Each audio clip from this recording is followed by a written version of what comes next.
Hey, everybody. Welcome to Common Censored. I'm Lee Camp, joined by Eleanor Goldfield. Hello.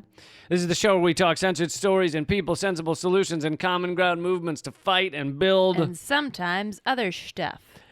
And this is the Defeating U.S. by Coup episode. Woo! Dun, dun, dun. Woo! Dun, dun, dun, dun. All right. So, yeah, we're going to get to that in a moment, but let's do this day in history. All right, kids, gather round because Auntie Eleanor is about to share with you what happened today in history. So I found this as I was scrolling, like you do when you're scrolling. Today, in 1948, the UN rejected the Russian proposal to destroy atomic weapons. And when it says UN, just really read US. So basically what happened is folks might be familiar with the fact that the U.S. is the only country to ever deploy atomic weapons. On humans. On humans. And Us and many other countries have fucked up some aardvarks, though. well, deployed, I guess I should say deployed them in war against an opponent. Yep. How about that? Because I'm sure we killed plenty of animals when we dropped those bombs. That's my point. We Okay. fucked up some aardvarks. I was At the unaware moment- of your specific affinity for aardvarks, but Well, they were testing them out in like the Nevada desert and shit, Arizona desert and shit. At the moment the bomb was going off, I'm sure the aardvarks were thinking, or the armadillos and things were thinking, yeah, aardvarks down out there. I was thinking armadillos, but I'm sure they were thinking like, this seems like overkill, even if they don't like us. Why nuclear bombs? which really says a lot about the armadillo's understanding of weapon technology. You're underestimating them. Clearly.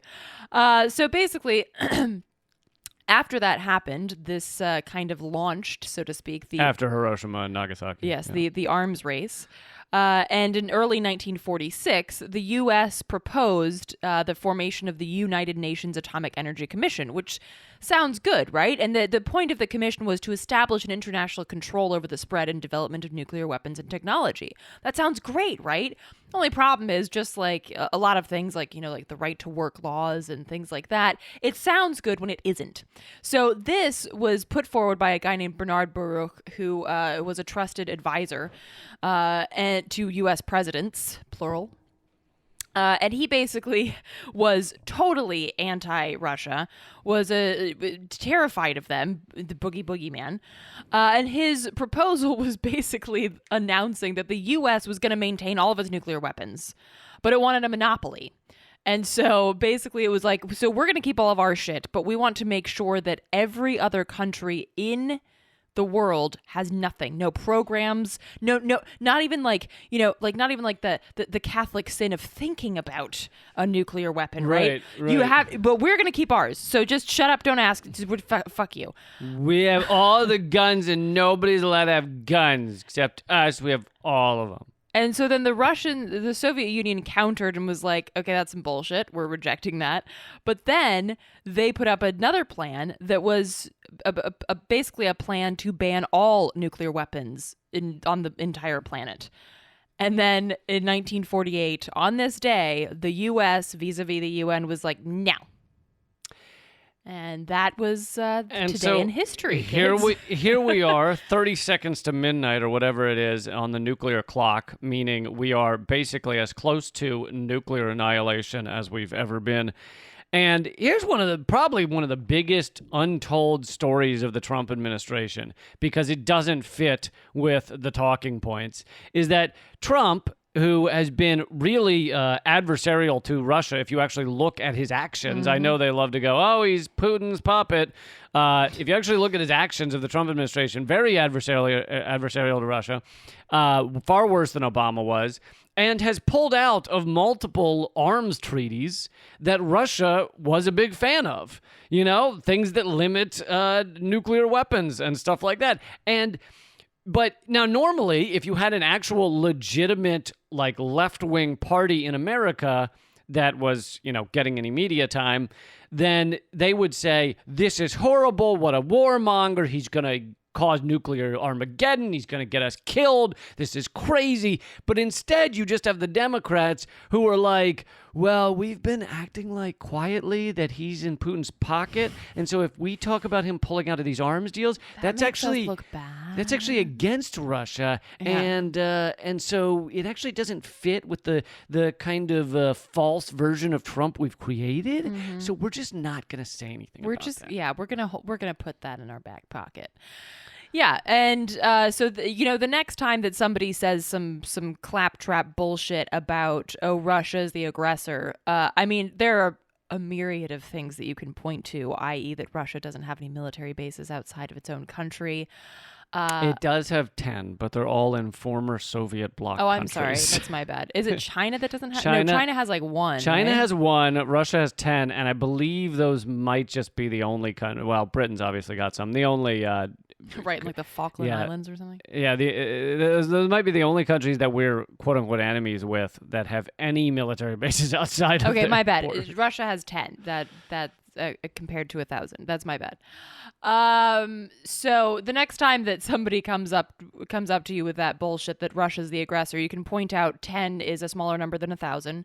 You can also point out that Russia. What if they argue with that? Russia is not doing military exercises in Mexico or Canada the way that the U.S. is doing military exercises around Russia.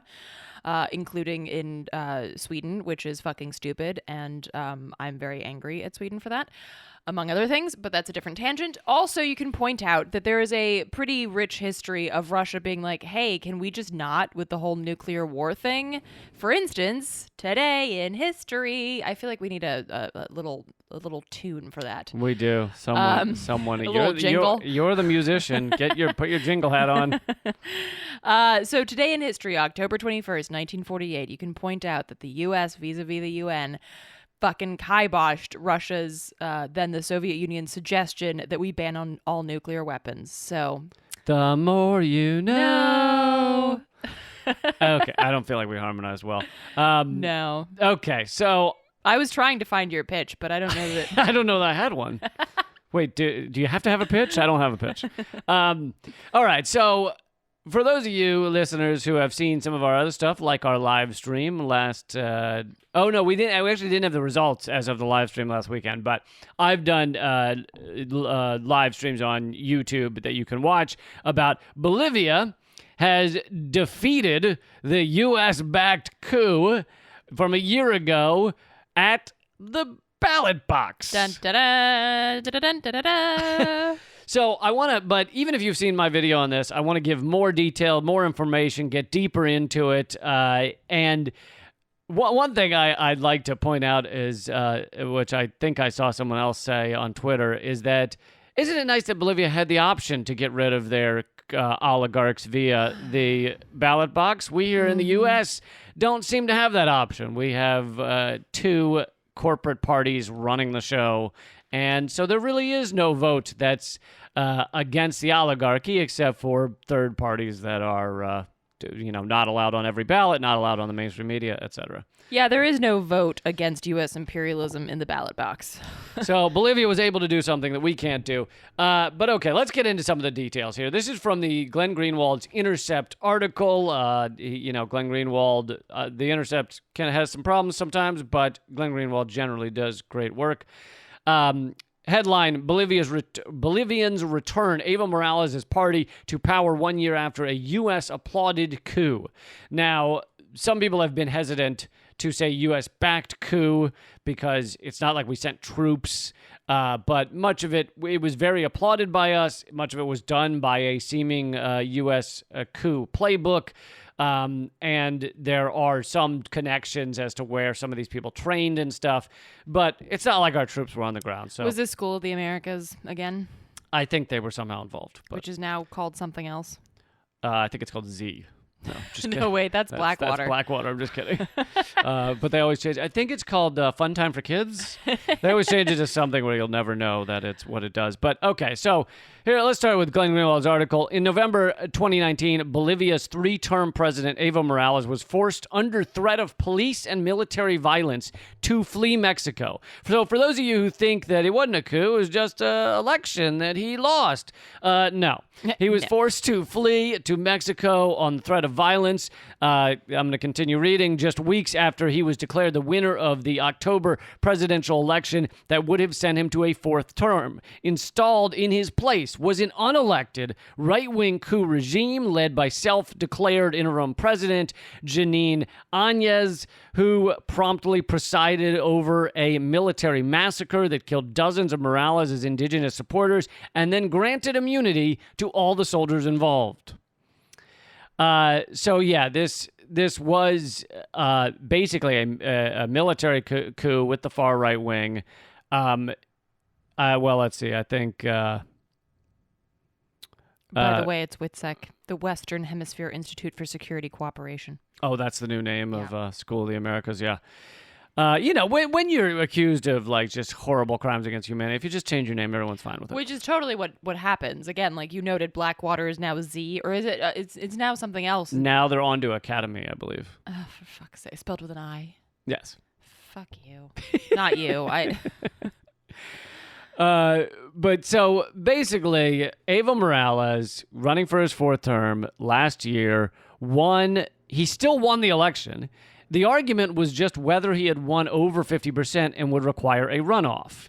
So that was the debate over, did he get 50%, did he not? And at that point, with the U.S. support, with the support of the U.S. media, which, by the way, is key in these in somewhere like Bolivia, because many people still in these other countries look to things like the New York Times and, believe it or not, CNN and stuff like that to see what's going on in the world. And so the New York Times, and in the print edition, you can't find this online, but I kept the print edition actually for months. They ran with the headline, "The End of Tyranny," when Evo Morales, the first elected indigenous leader of the country, had been kicked out. Well, and I also, because Morales was president for 14 years, right? 12. He was going for more. Yeah. Okay, so one of the things, and this is also something to look for. I feel like I have my teacher hat on today. I don't know why, but like in terms of media literacy, like here's something also to look out for. The way that we talk about other countries as if they're also subject to our laws and legislation. So, for instance, in the United States, a president is in power for 4 years, right? And he can be voted in twice.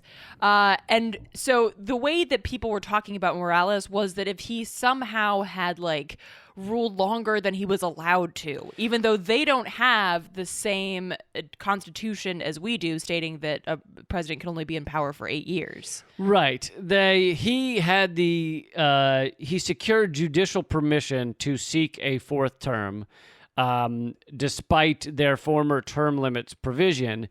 And so it's like, even if you criticize that, even if you are upset that he got that judicial permission, as Glenn Greenwald says, none of the criticisms changed a central, unavoidable fact. More Bolivians voted for Morales to be president in 2019 than any other candidate. And in a democracy, that's supposed to be decisive. Right, and that's the point. So, and it's also important to note that it's not like he just sat down and he was like, I'm just going to stay. You can't fucking do it. I'm staying. Fuck you. Like, he went through channels to, and you can say whatever you want, but again, like, the bottom line being that he didn't just sit there and say he wasn't going to leave.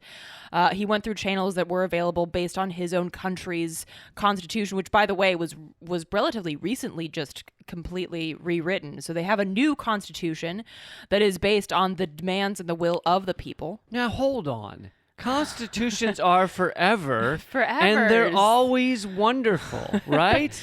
And unless they're written by dead white dudes, they don't count, okay? So I prefer dead white slave owners, but I'll take just dudes. True. Fair, because there were other white dudes that did not own humans at that time.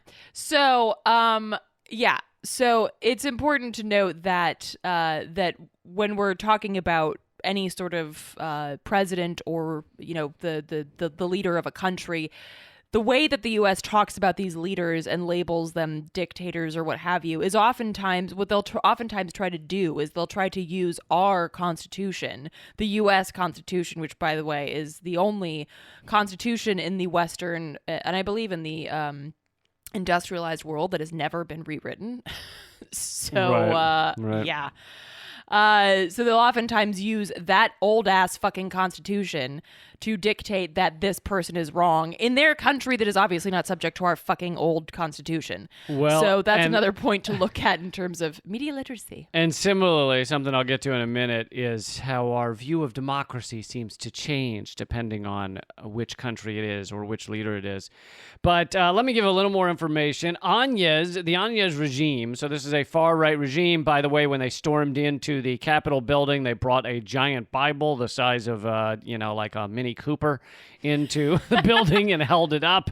There's this tiny religious far right wing faction that kicked Morales out of the country. The Áñez regime twice postponed the scheduled elections this year. Bolivians went, but eventually finally held it, and Bolivians went to the polls this past Sunday. They delivered a resounding victory to presidential candidate Luis Arce, Morales' former finance minister, and the candidate from his movement towards socialism, or MAS party. Let's see. This is still Glenn Greenwald. It is difficult to remember the last time a U.S.-approved military coup in Latin America failed so spectacularly. Even with the U.S.-dominant OAS's instantly dubious claims of electoral fraud, nobody disputed that Morales received more votes in last October's election than all other candidates. Despite Morales' election win, the Bolivian police and then military made clear to Morales that neither he, his family, nor his closest allies would be safe unless he immediately left the country. And they actually dragged MAS mayors out of their homes and shaved their heads in the middle of town and threw paint on them. And all these violent tactics done to make people feel threatened and afraid. And it's also important to recognize the indigenous aspect of this because Morales is indigenous and because so many members of the MAS party are also indigenous. A lot of the supporters are indigenous. So this is also a very heavily indigenous rights issue. And a lot of the people, Áñez is considered to be more white. She, if I remember correctly, she dyes her hair blonde. It's it's very similar to what happens in Venezuela, where people, when they talk about Maduro, they oftentimes draw him as an ape, and just super racist shit that really highlights this sort of perpetuation of a colonial mentality. Yep. You talking about the Bible versus in the old. The way that Morales had it in the presidential residence, there was an image of Pachamama, which is like Mother Earth.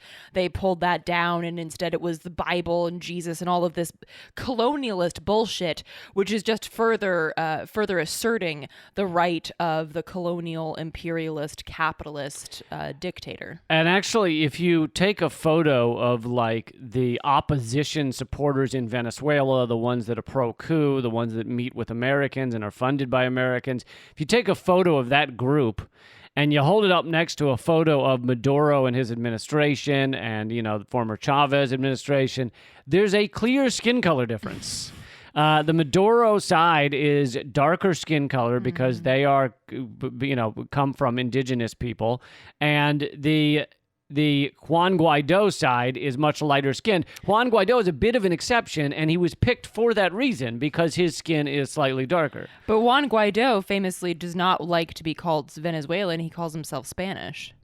I didn't know that. Yeah, and a lot of those opposition people claim that they're not. Oh, we're not, of Venezuelan descent. We're Spanish. So, not even trying to fucking sugarcoat that shit. Well, Guaido did go to Georgetown for schooling and trained under economist and former oil executive. I can't remember his name, but that was his kind of mentor at Georgetown. Let's see. Okay, so continuing with the Glenn Greenwald article, there is no question that Morales' presidency, by almost every metric, was a success. After decades of instability in the country, he ushered in a stable and thriving democracy, presided over economic growth, which Greenwald links to a New York Times article saying there was economic stability and growth, that even Western financial institutions praised, and worked to ensure a far more equitable distribution of those resources than ever before, particularly to the country's long oppressed indigenous minority and its rural farmers. That success is what was destroyed on purpose when the Bolivian presidency was decided in 2019, not democratically, but by force. And we can't overstate how celebratory our U.S. oligarchy was when this coup happened. Mm-hmm. I mean, you not just had Pompeo and Trump and everything celebrating that this shows democracy is great when the coup happened, but you have Joe Biden and others talking about how wonderful what was going on in Bolivia was. Of course, Elon Musk. We can get to the lithium in a moment if you'd like. But this is what, I'm jumping the gun because this is what Glenn Greenwald is about to say. The West's reaction to the 2019 Bolivian coup featured all of its classic propaganda tropes. Western officials, media outlets, and think tank writers invoked the Orwellian inversion of heralding a coup of any democratically elected leader they do not like as victory for democracy.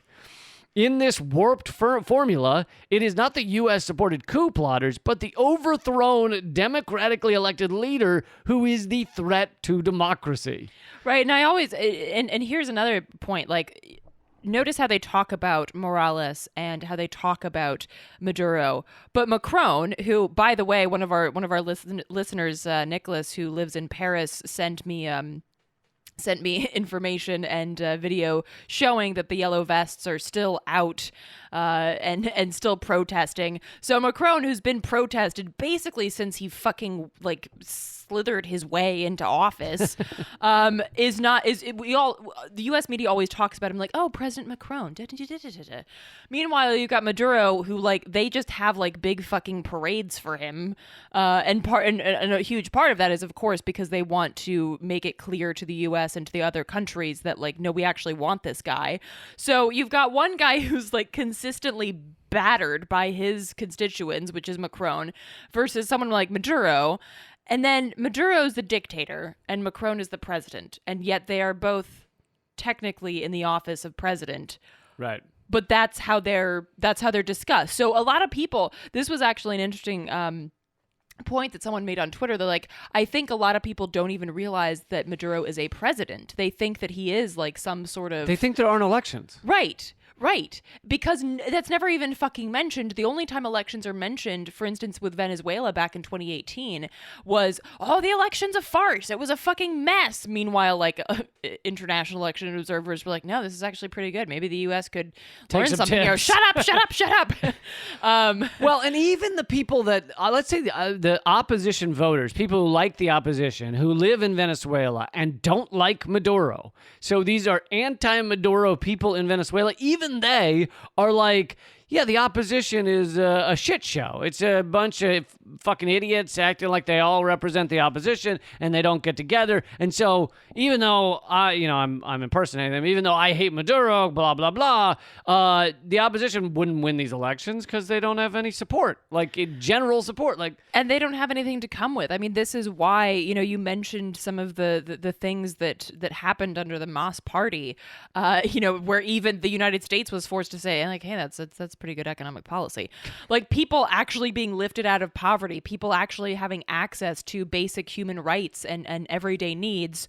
What is the opposition going to say? Actually, we'd rather you not eat, or we'd rather you not have shelter. It's there's not much to come with in these moments, because the opposition party is basically just saying hey, we like the U.S. and we fucking fucking up our own country for the sake of Wall Street. Does that sound good to anybody? Hello? Right. Cricket. Right. So to go back to us calling, Evo Morales anti-democratic, This is Greenwald says, depicting U.S.-supported coups as democratic and democratically elected leaders disliked by the U.S. as dictators has been a staple of U.S. foreign policy propaganda for decades. That is the rubric under which the Obama administration and Secretary of State John Kerry somehow celebrated one of the world's worst despots, Egyptian General Abdel Fattah el-Sisi, as restoring democracy following the brutal military coup he carried out. So yeah, this is nothing new, and this shows that our two parties agree on this. Yeah, absolutely. And as kind of, this is one of those, when I heard about this, I was like, oh, I'm kind of jealous. Because that they get to vote for something real. Well, because again, like the opposition party doesn't have much to come with. It's like we only have that opposition party in the United States. We only have two parties. Like, we want to fuck some shit up for Wall Street. How does that sound? Anybody? Like, who's with us? Da, da, da. But like, there was an actual choice in Bolivia, and it kind of made me think. Because I couldn't help but do like a little bit of a comparative analysis. I couldn't help but think, like, what would our elections look like, or an attempt to an election, if we actually had a party like that? And I'm not talking about somebody like Sanders, because again, Sanders is not really left. He's like a progressive Democrat. He's left of the Democrats, but he's not a leftist. But again, the Democrats are so far right now that like most everyone is left of Democrats. But I'm talking about like an actual party like Mas that believes in protecting the environment, believes in indigenous rights, believes in, therefore basic human rights, believes that everyone should have their basic needs met. If there was like an actual party like that, and people, I think, would, particularly younger folks, would be desperate to vote, right? Like, oh my God, finally, like something I believe in. What would our elections look like, and what would the opposition to those elections, I mean, like the actual physical force, look like? I know there were some issues with people being able to access voting in Bolivia too, because the military and what was it, the U.S. approved violent militias and things like that were trying to stop people from voting because it was so clear that Mas would win by such a landslide. And I was just kind of thinking about, like, what would that look like here, while also being really jealous that they actually had that option. Right, that they even had the choice. So here's the last part I'll read from Greenwald's article, and I think this has obvious analogous situations to the U.S. He says, but thanks to Sunday's stunning rebuke in Bolivia, the standard tactics have failed.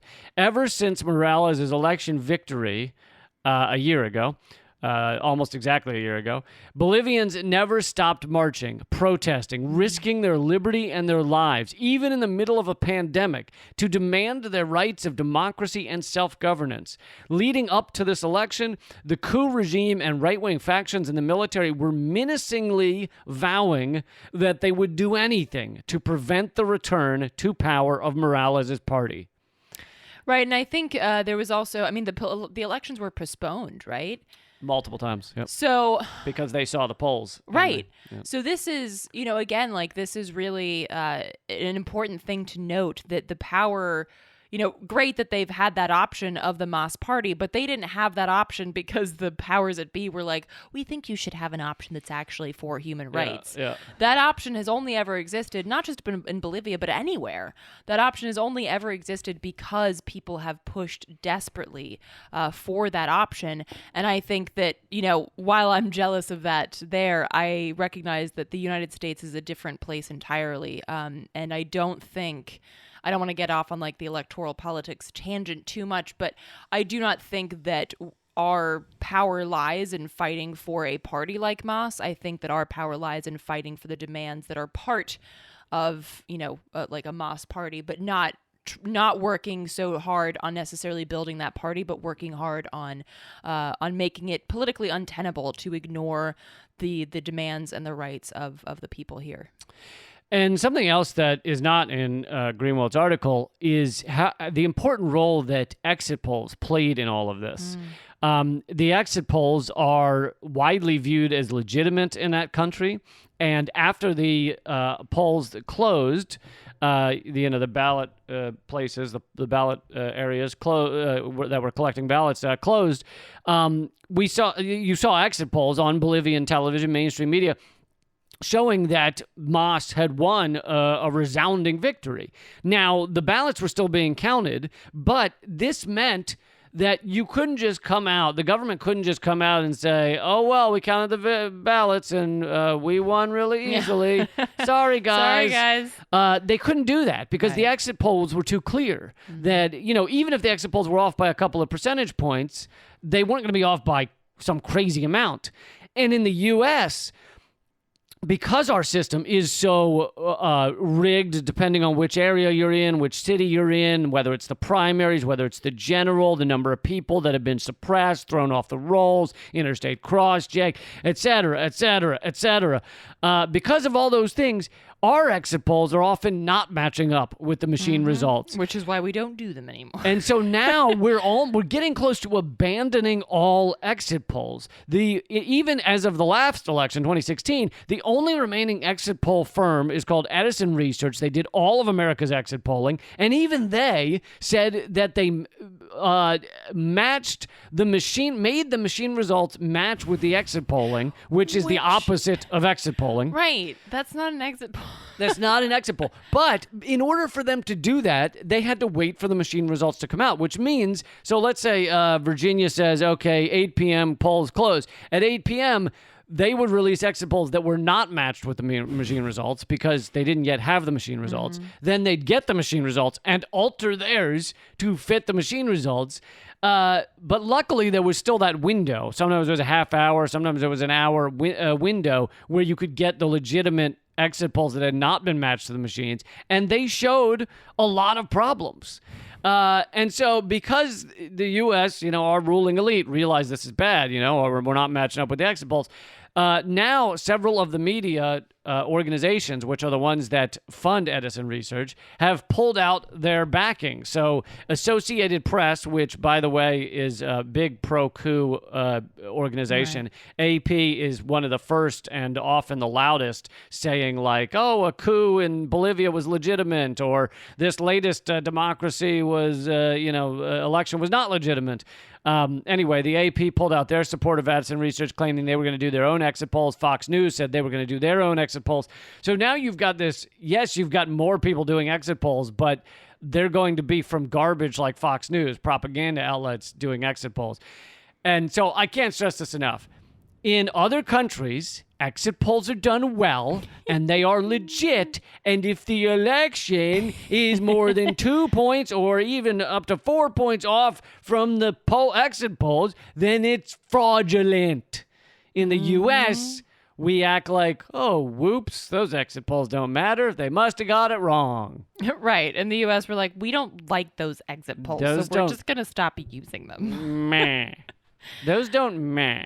Well, and the important thing, too, is, like, so there's a lot of, like, if we actually had an adversarial press that, like the First Amendment dictates we should, if we actually had a press that was like, well, we don't want to just be, as you put it, lead the stenographers of the State Department, we want to push back against empire, then I would feel better about media having their own exit polls. I'd be like, oh, cool, maybe we'd actually get a little bit of information. You'd have to, of course, still look at them and see what kind of parameters they use, but since the corporate media in the US is basically just the fucking voice of the empire, them doing exit polls is like, why bother? It's like, oh, our exit polls found that the people that pay our bills said that they're right. It's like Donald Trump Jr. coming out with his exit polls. Right. You're like, right. What am I supposed to get out of this? What the fuck? I can't even wipe my ass with this. Do you want a last thing on Bolivia? Do you want to tell this Luis Arce story?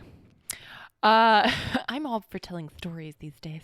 I didn't mean like a tale. Do you want to weave this Luis Arce yarn? Once again, gather round. Story time. No. This is true. Actually, all of it's true. The 1948 thing is true too. You've said two true things so far.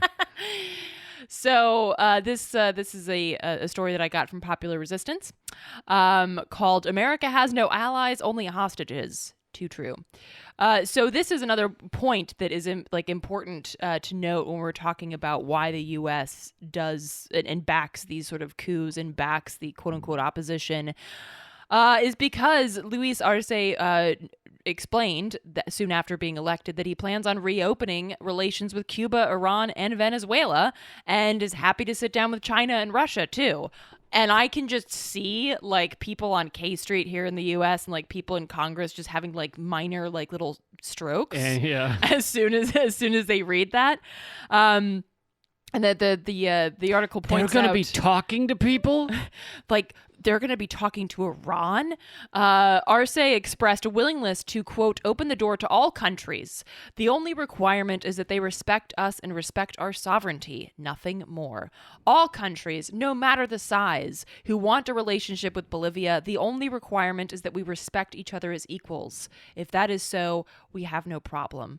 What a fucking beautiful thing to say. I mean, you lovely human, you. Like, what Was that could was you imagine a head of state being like, or the head of the U.S. being like, no, we just want to sit down as equals? Like, my head would explode out of Hold on, sheer surprise. I thought that was a Donald Trump quote, no?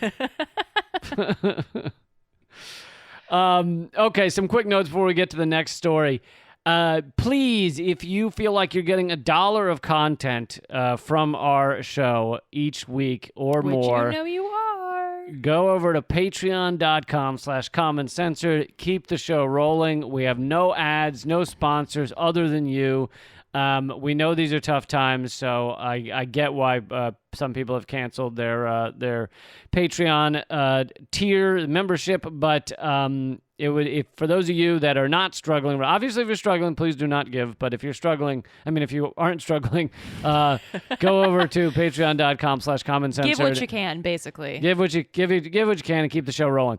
Okay, one other note. Well, two other notes. Eleanor's movie, you might have seen her featured on the Jimmy Dore show recently to talk about hardroadofhope.com. The awards and honors keep rolling in. Please, everybody, check out this important documentary. It's such a great cause in terms of learning about the people of West Virginia and the fights of the workers there, but it's just very informative and it really speaks to all of America as well. Shucks. hardroadofhope.com. And last thing I want to say before we get to the next story is my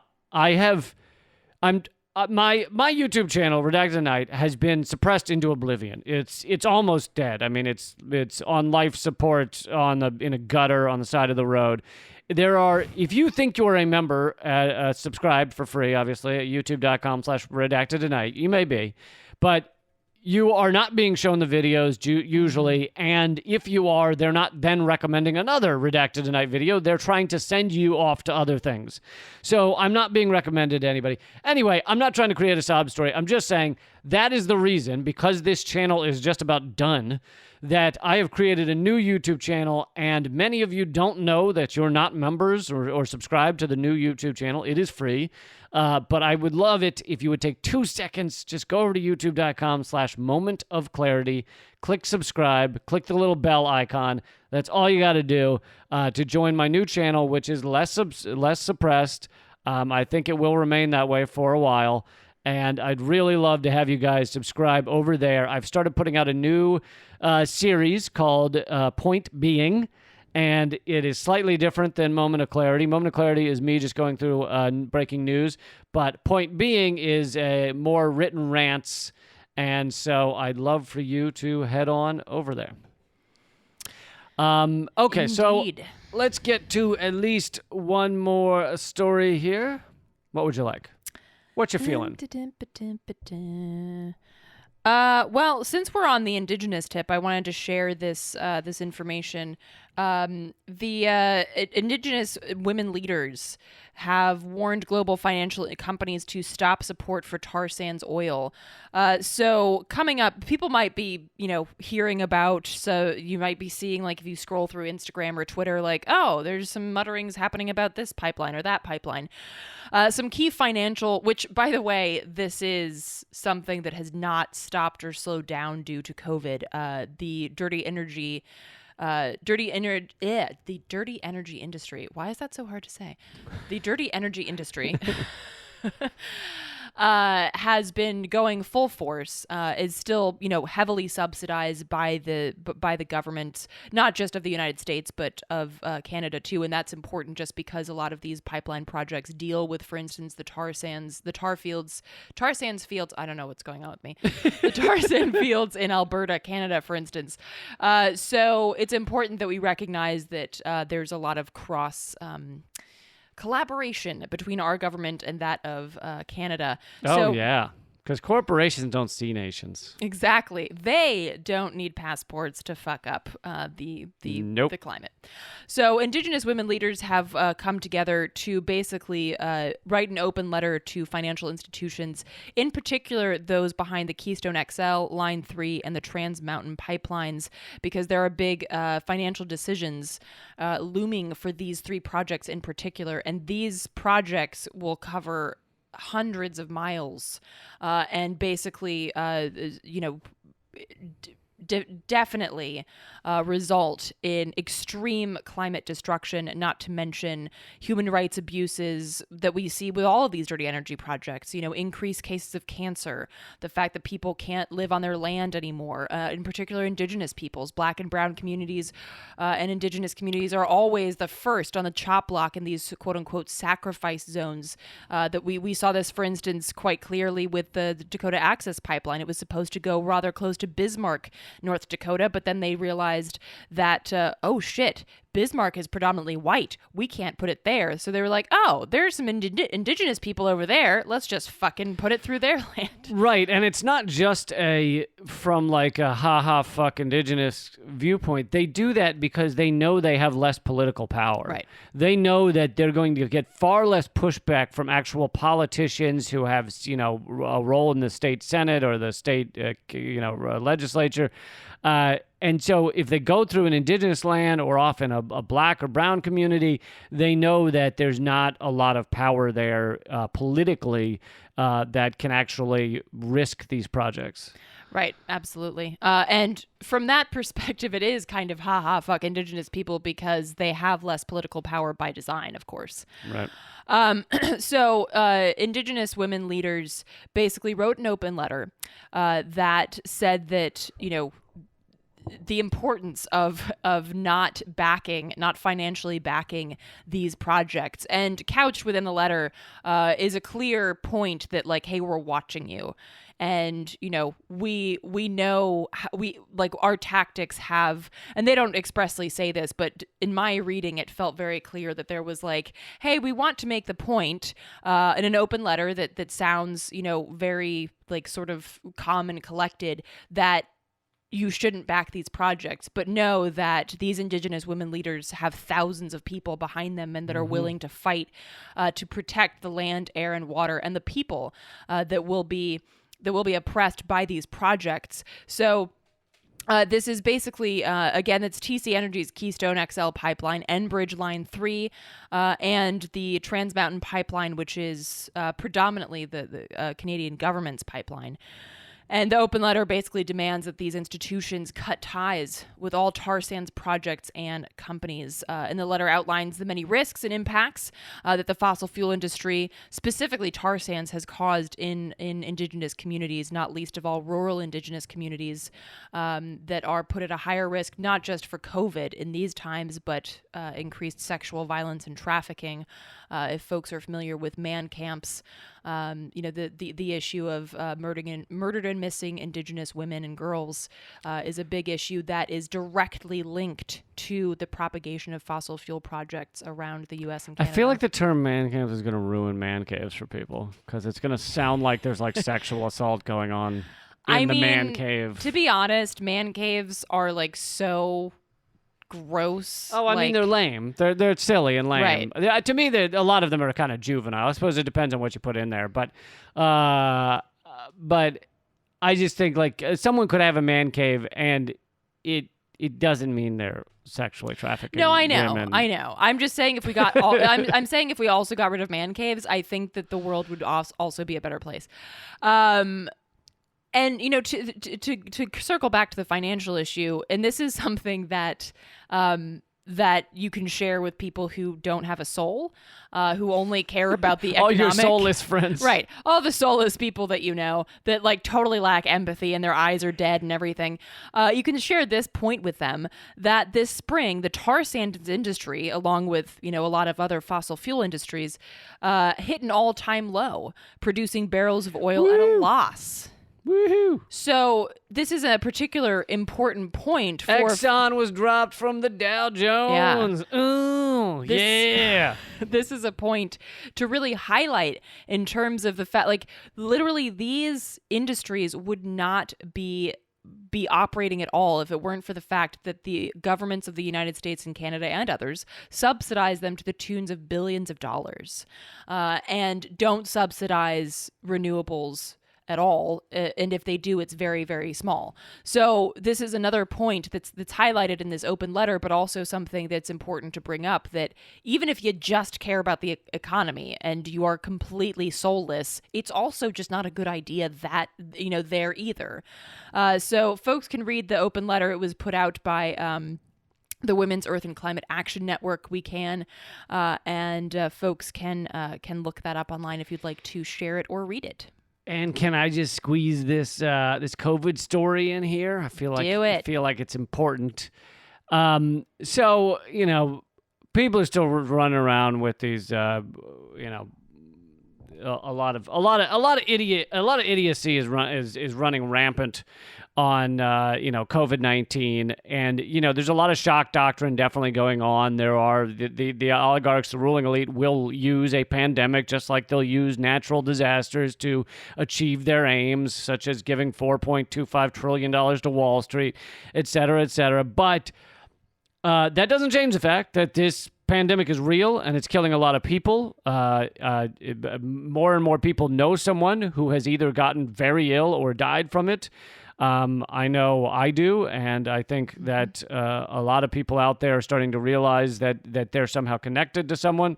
But this latest story, which you found, thank you for finding it, 300,000 excess deaths this year suggests the COVID death rate is higher than reported. Mm-hmm. Now, excess deaths has always sounded like a funny term to me. It sounds like we were expecting is any death one we were rooting for? Like it sounds like, oh, that's too many. Oh, that's excess deaths. Come on, kill a few, but 300,000 is excess.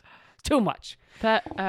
But anyway, it's always sounded like a funny term to me. But it actually has a academic meaning. Right. They're talking about, statistically speaking, they know that in America, with this many people and judging by past years, this is roughly how many people will die every year. If you add up everything, if you add up car accidents and heart attacks and all of the stuff, and number of people whose heads explode while they're watching, spontaneous combustion. Fucking Lawrence O'Donnell on MSNBC or Sean Hannity, and they just bleed out their ears. All of that is added up, and they have a rough estimate. I mean, rough, but it's within a couple of percentage points. It's going to be within 10 or max 20,000, people of how many are going to die.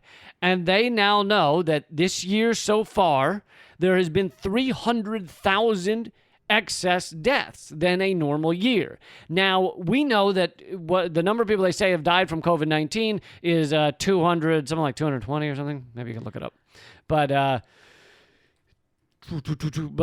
it is not 300,000. It's 200 and something. We'll have the number in a moment. But 300,000 is more than the number we are told have died from COVID-19. So this number means that it is likely that far more people are dying from COVID-19 than we actually designate that. And this makes sense because we've talked about this before on the show, many people are getting blood clots, they're dying from heart attacks or brain, aneurysms or what have you, and they die at home, or they maybe even go to a hospital, but they don't seem to have COVID symptoms, but many of them die at home. And I heard an interview with a New York firefighter, and most of the interview was about how tough it is to be a EMT right now with fewer people on the job because people were getting sick.